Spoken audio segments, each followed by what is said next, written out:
and my teacher, Maulana Dr. Muhammad Fadlur Rahman Ansari Rahimahullah. We are just little candles glowing from the light which came from these great scholars of Islam. It is when you use these two oceans to combine together that you can crack it. A slave woman giving birth to her mistress. I'm going to be brief because it's already 10 o'clock. In order to understand this, you need two things which come from Dajjal, through which Dajjal attacks to try to take control of mankind.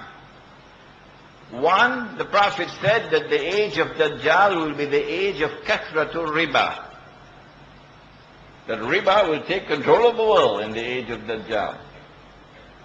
What happens when riba takes control of an economy is that number one, the rich will remain permanently rich and the poor will remain permanently poor.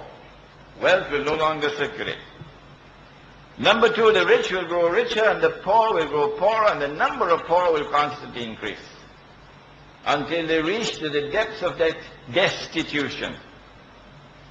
In other words, a new slavery descends upon mankind, and that has already come while the ulama of Islam have been eating halwa. It has already come upon us. Nobody teaches the subject of the prohibition of riba.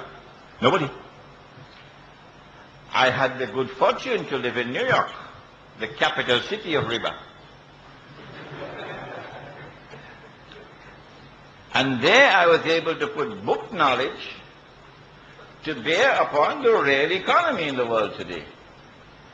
In addition, I was blessed to study Western economics, international monetary economics, for example, in Europe. And this was how Allah blessed me with some understanding of the subject. That's why you will find my book outside, The Prohibition of Riba in the Quran and Sunnah. It took me 4 years to write that book. When an economy is based on riba, then wealth will no longer circulate. It's like mankind traveling on a ship. 15% of the population of mankind traveling first class, with permanent first class tickets. Best drinking water, best food, servants to serve them, luxury. The other 85% down in the whole of the ship, living in squalor, living in misery, living in suffering, living in destitution, falling ill like flies and dying like flies.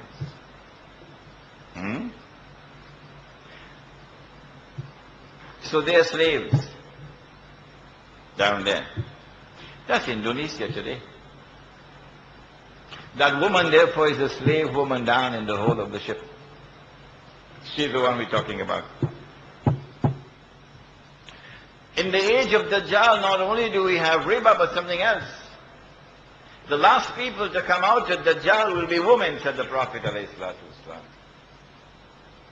And Dajjal will weave such a web of brainwashing of women that a man would have to return to his home and tie down his wife and sister and daughter to protect and preserve them from Dajjal. They're brainwashed. Nothing you can say to them will change their minds. Brainwashed. This is the modern feminist movement. What does the modern feminist movement want to do? If nowhere else in the world you should be able to answer that very easily, Singapore, this country. The modern feminist movement challenges the notion that men and women are functionally different. That men have different basic functions from women. The modern feminist movement wants to remove the barriers. Anything a man does, a woman should have the freedom to do it. And so women embrace the functional role of men in the feminist revolution. But she is too poor to do it. The one down in the hall. The ones who do it are the elite. They're rich. These are the first to embrace the functional role of men. The women traveling first class. What happens when women go out to work the way men do? 7 o'clock in the morning, she's dressed to go to work, the way he is. And she comes back home in the evening, 6 o'clock, 7 o'clock, the same way that he does. And when she dresses to go to work, this is not going to a party, it's going to work. So she has to dress in working clothes, and working clothes must look masculine. So now the cut of the clothes, jacket, and trousers, and you wouldn't believe it, I also saw the tie. So her dress becomes masculine. And when she goes to work, and she gets in a position of some authority, she has people working under her. You can't be shy. You got to talk like a man now. You got to behave like a man now, so that you can command respect.